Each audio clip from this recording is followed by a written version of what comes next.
Meu nome é Valdenberg da Costa Moura, eu estudo licenciatura em Artes Visuais na Uninter, né? E meu RU é 2787385. Nós iremos dar continuidade àquela nossa primeira aula que a gente teve, né? Iremos falar um pouco sobre o pontilhismo.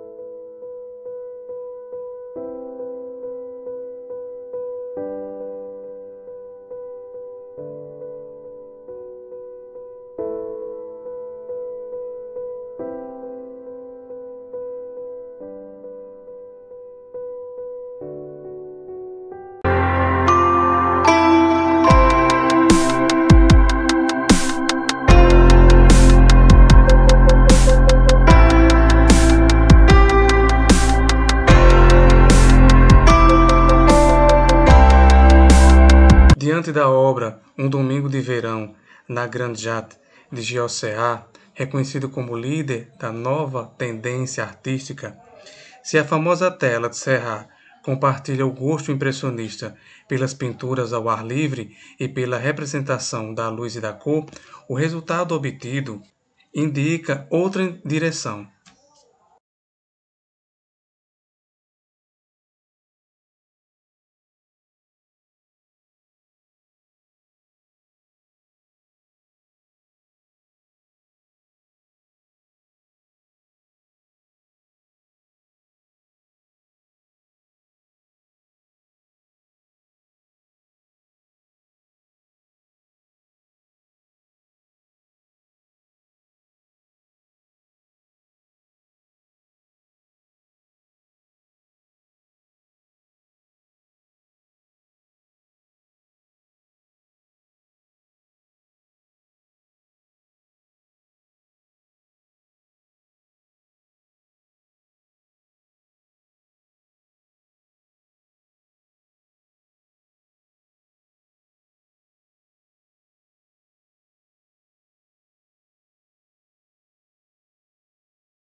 Lugar do naturalismo e da preocupação com os efeitos momentâneos de luz, próprio dos impressionistas, o quadro de Serra expõe figuras de cortes geométricos que se apresentam como um manequim sobre um plano rigorosamente construído, com base em eixos horizontais e verticais. Os intervalos, calculados entre uma figura e outra, as sombras formando ângulos retos e a superfície pontilhada atestam a fidelidade a um programa teórico apoiado nos avanços científicos da época. Georges Seurat fundou o estilo por volta de 1884, como cromoluminarismo, inspirando-se em seus próprios entendimentos das teorias científicas de Charles-Henri, Michel Eigner, Chevreul, Otger Holt e David Suter. O divisionismo desenvolveu-se junto com outro estilo, o pontilhismo, que se define especificamente pelo uso de pontos de pinturas e não tem como enfoque a separação das cores. Quando Monet passou a pintar sistematicamente a mesma igreja para mostrar as modificações trazidas pela luz incidindo sobre um objeto, tem início a uma renovação dentro do impressionismo. O neoimpressionismo é uma reação ao empirismo improvisação impressionista, a tudo o que é ocasional ou passageiro. Os artistas neoimpressionistas pesquisam a cor retínica e é o espaço óptico a partir das leis da fisiologia da visão. Esses artistas acreditavam que a separação das cores transmitia uma maior vibração aos olhos do observador do que uma mistura convencional dos pigmentos na paleta. A cor é levada à tela por pequenos toques, pontos, dividida em tons e subtons. Daí em o termo de pontilhismo e divisionismo. O pintor neoimpressionista volta ao ateliê, trabalha de modo sistemático, científico e racional, estruturando a formalidade da pintura. As cores não são representadas diretamente, elas nascem da justaposição de tons, calculados em uma função dos seus efeitos ópticos. O olho recompõe a distância, o conjunto de pontos e traços minúsculos aplicados sobre a tela de forma paralela ou perpendicular. O pontilhismo provoca uma geometrização das formas, que são conectadas umas às outras, de modo cadencionado por arabescos decorativos.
Na realidade, os quadros de Serra não conseguiram a mistura ótica verdadeira. Para ela, a teoria mais útil para causar vibrações de cor, onde as cores opostas colocadas perto identificariam a relação entre as cores, enquanto preservariam sua identidade singular. Na teoria de cor divisionista, os artistas representam a literatura científica, depois de fazer a luz operar em um dos seguintes contextos: cor local, sol direto, sombra, luz refletida, contraste. Vamos lá. A cor local. Como elemento dominante do quadro, a cor local refere-se à verdadeira cor do tema, tal como a grama é verde e o céu é azul. Sol direto corresponde aos amarelos e os laranjas, que representam a ação do sol, intercalando-se como cores naturais para dar o efeito da luz solar direta. Sombra. Pode-se utilizar cores como azul, vermelho e roxo para simular escuridão e sombras. Luz refletida. Um objeto que está ao lado do outro em um quadro poderia projetar cores refletidas.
Características do movimento. Procurar sempre a harmonia constante e espírito de unidade, linha de sustentação quase sempre harmoniosa, horizontal. Emprego das complementares, como o ritmo do desenho inicial. Também vemos cores preferidas, como vermelho, laranja, azul, amarelo e violeta. No utilismo hoje, podemos encontrar em várias ideias artísticas, tais como no artesanato, por exemplo, onde são muitos usados em canecas, em garrafas, também na moda. Essa técnica é usada em roupas e calçados.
Dia do Meio Ambiente não é apenas uma data comemorativa.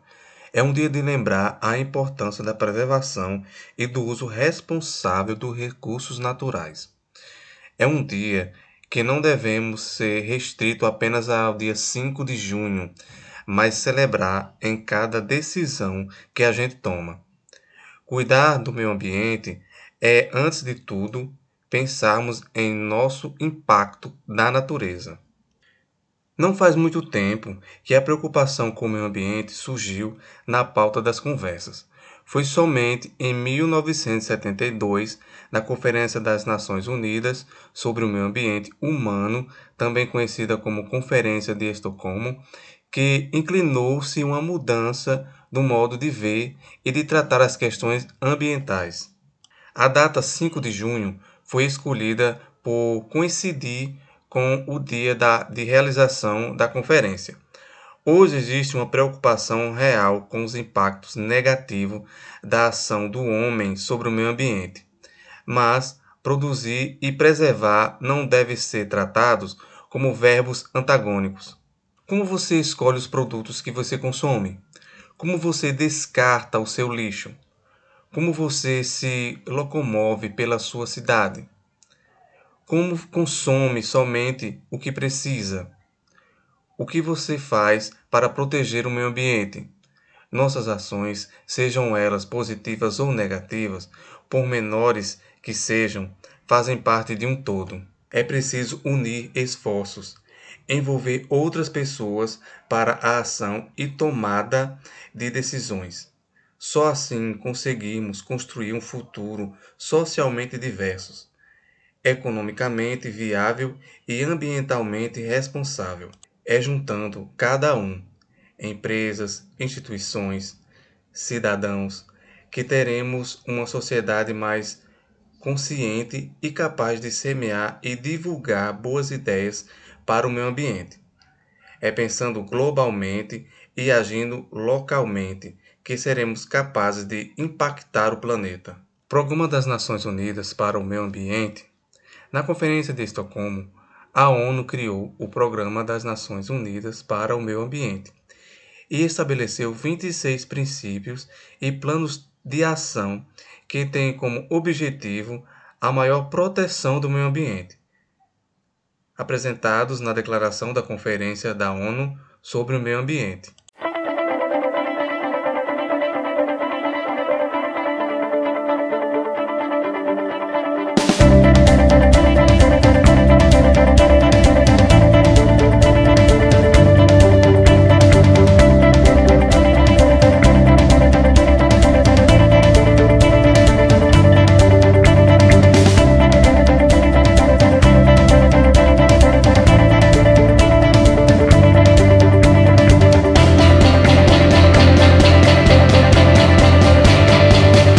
Pense no último suco que você bebeu aí na sua casa.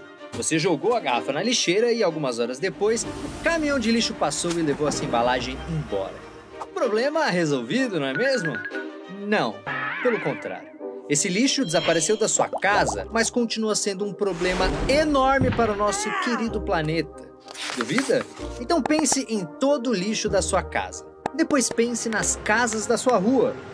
Agora do seu bairro. Pense em todas as residências, lojas, escolas e empresas da sua cidade, do seu país. Agora pense no lixo produzido em todas as cidades de todos os países do planeta. Estamos falando, galera, de mais de 2 bilhões de toneladas de lixo produzidas por ano nas cidades da Terra. Isso é equivalente a 30 mil estádios do Maracanã cheio de sujeira até o topo, por ano. E pasmem, meus amigos, o ser humano não faz a menor ideia de como lidar com todos esses resíduos. Desde que você deu play nesse vídeo, se passou 1 minuto e 15 segundos. Nesse tempo, foram produzidos mais de 4,5 toneladas de lixo a mais no mundo inteiro. Inclusive esse pacote de salgadinhos que você está comendo agora, temos um problema. Olá, meus queridos amigos, tudo bem com vocês? Eu sou Felipe Castanhari e hoje eu gostaria de falar de um problema que muitas vezes não está na sua frente, mas que atrapalha cada vez mais o planeta inteiro. Estou falando do lixo. Mas antes de eu explicar o porquê isso ainda vai te afetar em um futuro próximo, eu gostaria de pedir para você já clicar no gostei, deixa o seu gostei aqui nesse vídeo porque me ajuda pra caramba, e se inscreva também no canal, clicando aqui embaixo, ativa o sininho e tudo mais, se inscreva para você receber sempre os vídeos novos, tá bom? Você também pode se tornar um membro do canal clicando em ser membro aqui, aí você consegue me ajudar diretamente e ainda assim ganhar vários benefícios, como por exemplo, assistir o vídeo antes de todo mundo, tá bom? Mas agora vamos ao que interessa, ou melhor, ao que na maioria das vezes não interessa a ninguém. O lixo. A quantidade absurda de lixo que o ser humano produz está se tornando cada vez mais um dos maiores problemas ambientais e de saúde do mundo. Mas acredite se quiser, essa história começou muito antes do que você deve imaginar.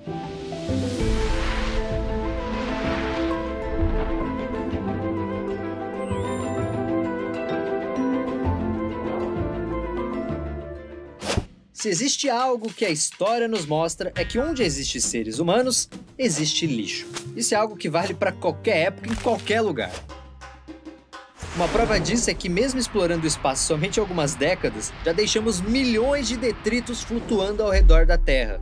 Aliás, podemos dizer que o lixo surgiu junto com a humanidade. Os primeiros seres humanos do planeta já deixavam pequenos rastros de sujeira por onde passavam. Só que o problema começou de verdade por volta de 4.000 anos antes de Cristo, com as primeiras cidades gerando resíduos como produtos descartados em cozinhas e oficinas, carcaças de animais e restos de alimentos. Os séculos passaram, as cidades evoluíram e se espalharam pelo mundo, e a produção de lixo só aumentou. Na Europa do século XIV, as cidades possuíam tanto lixo que se tornaram um paraíso para os ratos. E esses ratos foram os grandes responsáveis por espalhar a famosa peste bubônica pelo continente. Claro, não estamos mais na Idade Média, mas isso não quer dizer que o problema do lixo foi resolvido. Pelo contrário, ele piorou demais, especialmente depois do surgimento das indústrias no século XVIII. Conforme as fábricas criavam novas tecnologias e cada vez mais produtos de consumo, as lixeiras do planeta foram se enchendo cada vez mais. Isso nunca parou. Ou seja, basicamente, quanto mais a sociedade evolui, mais lixo ela produz. Isso não diz respeito somente às fábricas. Além do lixo industrial, temos o da agricultura, do setor de construção, da mineração. Existem vários tipos de lixo no mundo. Mas o grande problema que enfrentamos é aquele produzido nas cidades, e como eu disse, de em torno de 2 bilhões de toneladas por ano. Vamos fazer uma comparação simples. A estimativa é que o lixo produzido pela agricultura seja quase 5 vezes maior que o urbano. E o lixo produzido pelas fábricas? Bem, esse é cerca de 18 vezes maior. Então por que o lixo urbano é o mais problemático, você me pergunta? Bem, os resíduos da agricultura são basicamente orgânicos, então a maior parte deles é reaproveitável. Já o gerado nas fábricas é bastante nocivo, mas nós temos avanços tecnológicos e até mesmo leis para controlar esses resíduos. Claro, isso precisa ser mais eficiente, mas já temos caminhos para lidar com esses problemas. Mas e o lixo das cidades? E a coleta seletiva, Castanhari? E a reciclagem? Nada disso funciona? Bem, nós também temos maneiras de lidar com o lixo urbano, mas elas claramente não estão funcionando. Nós não estamos dando conta desse problema, essa é a verdade. E para você entender por que isso está acontecendo, o primeiro passo é vasculhar o depósito de lixo de uma cidade. Quase metade do que encontramos ali seriam restos de comida, mas também veríamos bastante papel e plástico. E em menor quantidade, borracha, pedaços de madeira, vidro, metal, restos de celulares, tudo isso existe dentro de um depósito de lixo típico. Então vamos separar esses resíduos em 2 tipos. O primeiro é o biodegradável, ou seja, feito de materiais que podem ser decompostos por bactérias ou outros micro-organismos. O exemplo mais conhecido disso são os alimentos, como carnes e vegetais, mas papelão e madeira também entram nesse grupo. Então se você jogar uma casca de laranja no chão, ela vai desaparecer com o tempo.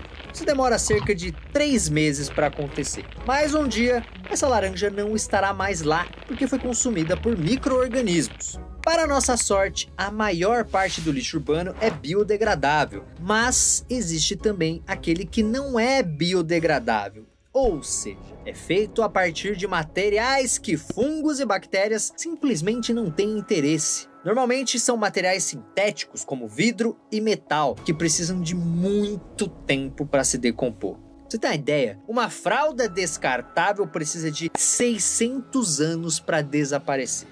E no meio de todo esse lixo não biodegradável temos o famoso vilão, o plástico. Mas por que ele é um vilão? Bem, primeiro porque um simples copinho ou uma garrafa de plástico precisa de séculos para desaparecer do planeta. Segundo, esse material é muito difícil de ser compactado. Então, o lixo plástico ocupa um espaço enorme no planeta. Só que de uns anos para cá, nós temos um novo perigo surgindo nesse depósito de lixo além do plástico. Eu tô falando da sucata de aparelhos eletrônicos. Isso inclui celulares, computadores, tablets, impressoras e até geladeiras e televisores velhos, que normalmente possuem materiais extremamente nocivos para o meio ambiente e para a saúde. Em 2010, o mundo produziu 33 milhões de toneladas de lixo eletrônico. E esse número não para de crescer. Em apenas 9 anos, ele já subiu para 53 milhões de toneladas. Sim, a quantidade de lixo eletrônico vem crescendo a cada ano, porque ao mesmo tempo em que as pessoas consomem mais esse tipo de produto, os aparelhos eletrônicos duram cada vez menos tempo. A expectativa é que até 2030, a produção de resíduos eletrônicos já passe de 70 milhões de toneladas por ano. E esse número não vai parar de crescer. Certo, mas onde esse lixo é produzido? É nos países mais ricos e industrializados? Ou será que esse é um problema que está nos países mais pobres? Como eu disse, o problema é global. Isso inclui você, rapazinho, já que uma pessoa produz em média quase 1 quilo de lixo por dia. Mas, sim, é muito difícil saber com precisão o volume de resíduos produzido em cada país. Mas, por outro lado, podemos enxergar muita coisa se a gente dividir o planeta em regiões. O Oriente Médio e o Norte da África são os que menos produzem lixo, com 129 milhões de toneladas por ano.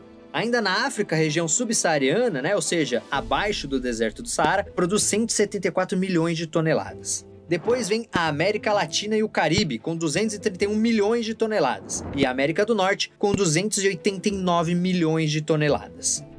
E aí temos as 3 regiões que sobem no pódio da produção de lixo. O sul da Ásia produz 334 milhões de toneladas. A Europa e a Ásia Central juntas produzem 392 milhões de toneladas. E a Ásia Oriental e o Pacífico são os grandes campeões, com 468 milhões de toneladas. Assim, chegamos a cerca de 2 bilhões de toneladas de lixo urbano. E agora escute só esse dado, 1/3 disso, ou seja, quase 700 milhões de toneladas, são despejadas de qualquer jeito em qualquer lugar, como é o caso dos oceanos, que a cada ano recebem 25 milhões de toneladas de sucata, sendo que 80% disso são resíduos urbanos. Claro que o volume que não é coletado varia de acordo com o desenvolvimento de cada país. Em nações mais ricas, apenas 2% do lixo das cidades é descartado de qualquer maneira. Agora, em países mais pobres, isso pode rolar com mais de 90% dos resíduos urbanos. Bem, a média global é que 1/3 desse lixo não é coletado nem tratado como deveria. Mas o que acontece com o restante, com os outros 2/3? Esse lixo é todo reciclado de forma bonitinha, certo? É, mais ou menos. Pensando apenas nos 2/3 de resíduos do planeta que são coletados, a maior parte vai para depósitos de lixo. Mas muitos desses locais são os famosos lixões, que não têm preparo algum para lidar com esse material. Mas existem sim aterros sanitários preparados para receber o lixo sem risco de contaminação do ambiente. E alguns deles são equipados para transformar os resíduos em adubo para as plantações. O problema é que a vida útil de um aterro sanitário é de apenas 20 anos. Se o lixo continuar ali depois disso, começa a contaminar o planeta. E claro, existe também a incineração. Queimar o lixo reduz o volume dos resíduos em até 70% e destrói materiais perigosos, como resíduos hospitalares. Só que em muitos lugares o lixo é queimado sem cuidado nenhum e a céu aberto. É um processo bastante perigoso para a saúde que gera muita poluição, que aumenta o aquecimento global. Beleza, mas e a reciclagem, Castanhari? Bem, aí que está a questão. Menos de 15% do lixo que produzimos é reciclado. Você achou que era mais, né? Pois é. E mais uma vez, a questão é econômica. Transformar sucata em material reaproveitável é uma ótima ideia, linda, maravilhosa, mas esse processo ainda é muito caro, porque não basta coletar os resíduos, é preciso processá-los numa estação de reciclagem. Então a reciclagem é importante, mas ela não resolve o problema, é só mais uma maneira de lidar com o lixo. Por isso, pesquisadores defendem que é hora de criar uma nova solução para o lixo urbano, porque esse problema está ficando grande demais. Até pouco tempo atrás, tínhamos a filosofia lá dos 3 R's para lidar com o lixo: reduzir, reutilizar e reciclar. Mas agora, muita gente defende a ideia de um 4º R: recusar. A ideia é deixar de consumir produtos que geram resíduos, como aconteceu com os canudos de plástico. Ou seja, não seria uma forma de manejar o lixo, mas sim de evitar que ele apareça. Outra alternativa envolve o conceito de economia circular, fazendo com que todos os resíduos possam ser reaproveitados na fabricação de novos produtos. Não se trata de reciclagem, tá? Eu tô falando de mudar a forma como tudo é produzido, com fábricas usando apenas materiais reutilizáveis. Mas essas ideias só vão se tornar realidade com o esforço da sociedade inteira, incluindo governos, especialistas e até mesmo eu e você. Os cientistas apontam que hoje já precisamos de um planeta 1,7 vezes maior do que o nosso para absorver todo o lixo que produzimos. São quase 2 terras. E o Brasil? Onde estamos nessa conta? Bem, em 2018, nosso país gerou 79 milhões de toneladas de lixo urbano. Em 2030, é provável que esse volume chegue a 100 milhões de toneladas. Mas lembre-se, esse é um problema global. Se nada mudar, esses 2 bilhões de toneladas de lixo que é produzido em todas as cidades do mundo vão se transformar em 3,5 bilhões de toneladas até 2050. É lixo pra caramba!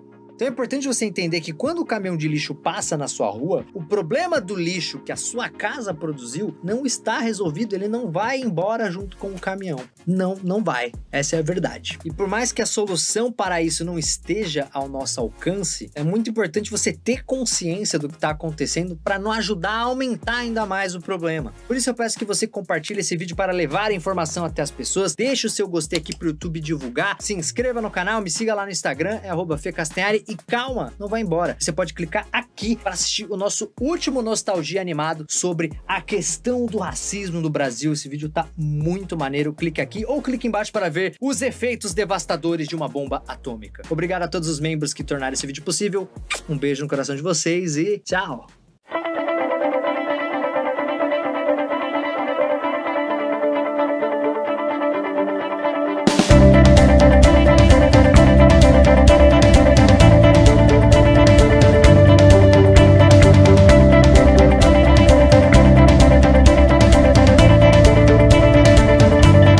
Calango, briba, largato ou largatixa. Cada animal é chamado de uma forma pelos cientistas e de outra forma pela população. Não existe certo ou errado. São animais diurnos, de cauda em forma de chicote. Eles podem ser vistos em áreas abertas da serra e do sertão, especialmente em locais ensolarados com vegetação rasteira, onde se expõe ao sol até as horas mais quentes do dia.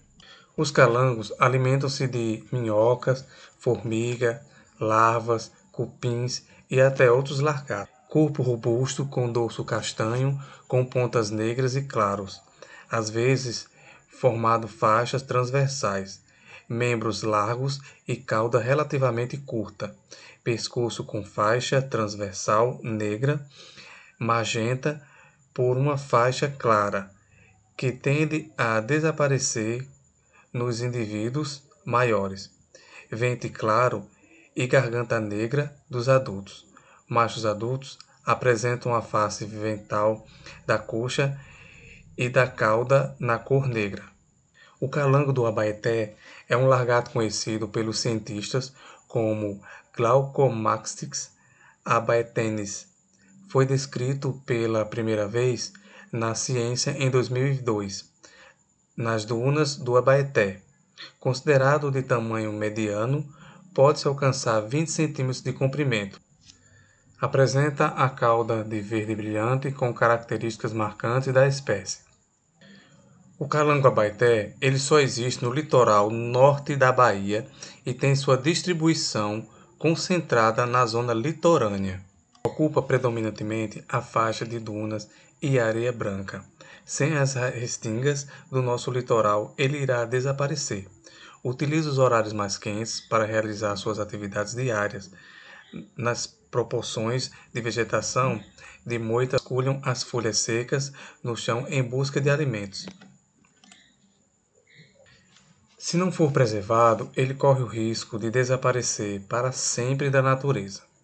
Genuinamente baiano, o calango do Abaeté, descoberto na mística lagoa de mesmo nome, em Salvador, é uma espécie que está ameaçada em extinção. Para marcar com a preservação e a divulgação da espécie, um evento foi realizado no Parque das Dunas. A exposição foi promovida pela Universidade Católica do Salvador e a Unidunas, que faz a gestão do parque. O encontro reuniu pesquisadores, estudantes e comunidades indígenas. As atividades ressaltaram a importância do cuidado com o meio ambiente e sensibilizaram a comunidade para conhecer e preservar o calango do Abaeté, que está na lista de espécies ameaçadas.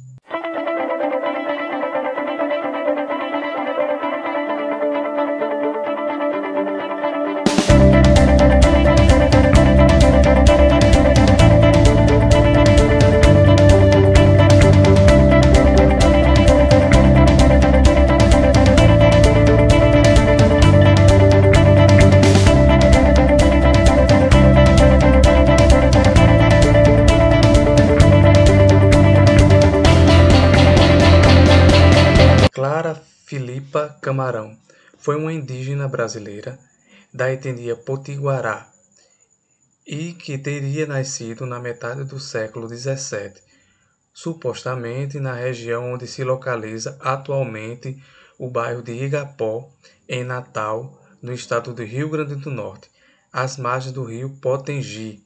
Foi catequizada por padres jesuítas justamente com seu marido Felipe Camarão.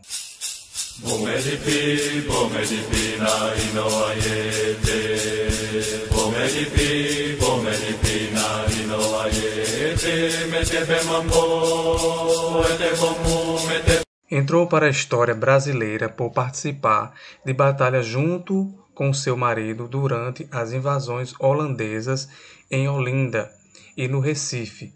Embora seja difícil, devido às escassas fontes, saber qual a real atuação dela nesta batalha.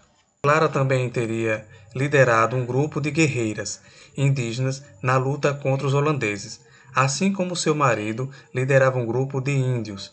Segundo relatos históricos da cidade de 1637, ela teria participado da escolta de algumas famílias de colonos que fugiam do ataque holandês na cidade de Porto Calvo.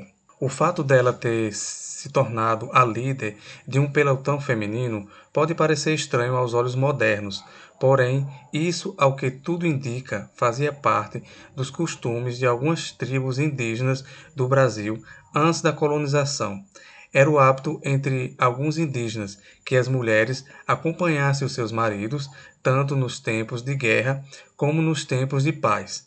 Depois que o seu marido faleceu, pouco tempo após a Batalha da Guerra dos Guararapes, não há mais registros sobre a vida de Clara.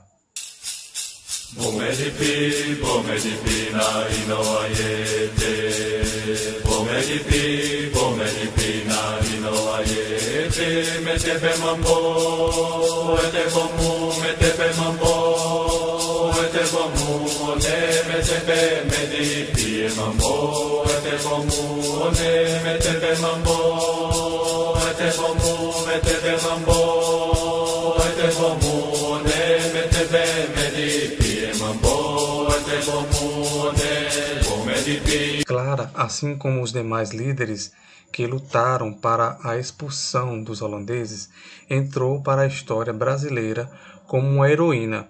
Embora pouco se saiba sobre sua vida e muito do que se sabia esteja envolto em mitos, ou seja, controverso, ela recebeu algumas homenagens. Ela, assim como outros heróis brasileiros, foi elogiada em versos pelo poeta brasileiro Natividade Saldanha. A refinaria Potiguar Clara Camarão recebeu seu nome em homenagem a ela. Em 27 de março de 2017, o nome de Clara Camarão foi inscrito no livro dos Heróis da Pátria.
Eu sou Eliane Potiguara, vivo no Rio de Janeiro, nasci no Rio de Janeiro, sou de origem indígena potiguara, que é um grande orgulho para mim. Sou escritora, professora, ativista indígena e poeta. Sou embaixadora da paz pelo Círculo de Escritores da Suíça e da França e cavaleiro da Ordem do Mérito Cultural, uma premiação que recebi da mão da presidência.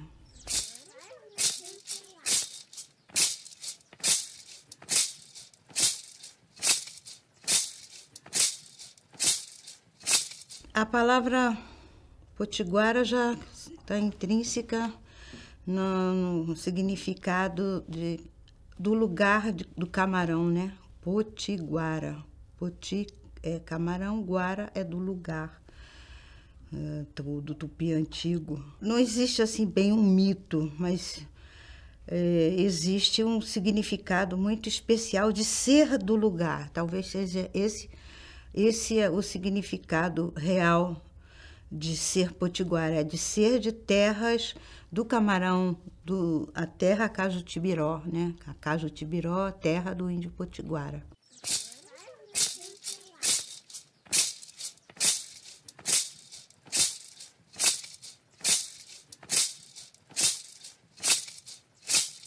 Ser potiguara é pertencer a uma nação, pertencer a um povo, a uma etnia. E o povo indígena do Nordeste, principalmente, a maioria do povo do Nordeste, sofreu uma culturação muito grande, muito. Há mais de 100 anos, o povo nordestino indígena não utilizava mais a língua porque foi colonizado pelos portugueses, holandeses e franceses, e os jesuítas colocavam os indígenas de castigo no milho, então proibindo assim da utilização da língua. Esse é um dos temas assim que me atrai muito, porque em 92, mais ou menos, conversando com alguns professores potiguara, nós elaboramos uma primeira cartilha. Foi assim uma contribuição muito mínima, cerca de umas 30 palavras, compondo uma história de resgate, de vivificação, de algumas palavras que ainda se preservava. E nós iniciamos um processo de elaboração mesmo de uma cartilha. Quem apoiou foi a Unesco, né, que é o órgão das Nações Unidas para a Educação. Nós demos uma pequena contribuição, nós demos um pequeno empurrãozinho nos trabalhos atuais de 20 anos para cá, do que as pessoas, outros professores, outras lideranças, deram prosseguimento a esse trabalho do resgate, da vivificação do tupi antigo. Os aspectos centrais da cultura potiguara, ela tem um marco muito forte, que é a dança, que é o toré. Eu não sei se a sociedade brasileira tem informação de que a dança para povos indígenas é a maior expressão de espiritualidade, da espiritualidade. É na dança, no formar do círculo, é no formar das cantigas e das vestimentas, das pinturas corporais, é que se reforça a identidade indígena, aquilo que o povo sofreu nas últimas décadas. Então, quer dizer, a dança para nós, indígenas potiguara, é esse marco, esse grande marco, não só de espiritualidade, mas de cultura, de tradições, de ancestralidade, porque é dentro da dança que se conecta com o divino, com o sagrado, com os caboclos. Esse momento mágico, esse momento místico, esse momento altamente sagrado para nós.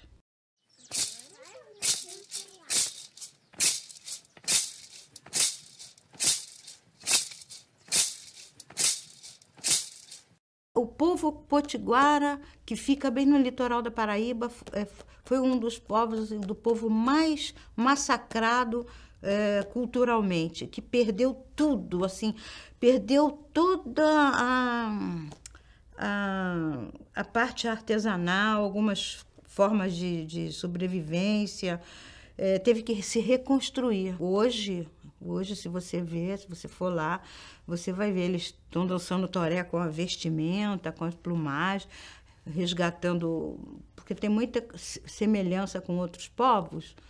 Então, muita das pessoas foram buscar, né? As redes, nós elaboramos projetos para as redes, roupas, artesanatos. A gente fez um projeto muito interessante, até de não só de recuperação da cultura, como da parte de alimentação também, que já estava muito esfacelada, né? Desde que nasci, eu tenho uma forma de ser assim, muito, muito reservada, dada mesmo a minha educação que eu tive com as minhas avós, porque eu fui, as minhas avós e as minhas tias-avós, porque eu fui alfabetizada dentro de casa, já com certa idade, e essas mulheres, como nós vivíamos num gueto indígena, no Morro da Providência, onde ali existiam outros indígenas que vinham para trabalhar na EMAC, na fábrica de navios, então nós vivíamos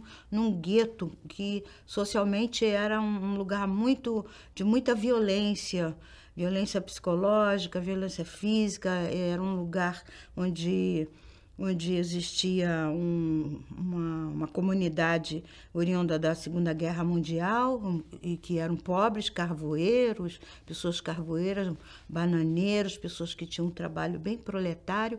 E, fora isso, havia uma grande comunidade de prostitutas, né, que faziam ali o seu trabalho, e por essa razão eu fui uma pessoa que recebeu uma educação muito, muito fechada. Praticamente fui conhecer a sociedade brasileira já com uns 9, 10 anos, e onde a minha avó ela não permitia que eu olhasse para as pessoas e que tivesse contato. Então, como eu sempre digo até nos meus livros, eu tinha uns antolhos psicológicos e, na realidade, espirituais, né? Uma proteção muito grande dessas mulheres, todas analfabetas, todas extremamente pobres, né? E minha avó vendia banana, para nossa sobrevivência, e eu era uma pessoa que praticamente não via o sol, não participava de nada. E eu só fui falar mesmo já quase com 10 anos de idade, não tinha o poder da linguagem, só tinha o poder do olhar. Então eu tive uma educação muito voltada assim para a essência da minha própria família, do que a minha família me passava, as histórias, as tradições, né? Graças a Deus eu tive isso.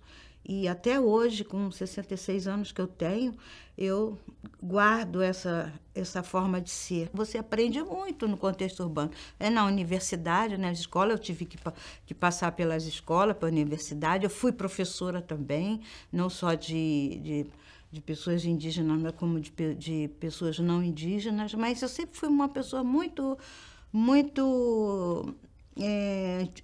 um pouco tímida nesse processo de contato mesmo com a sociedade, talvez pela minha própria educação que eu tive, né?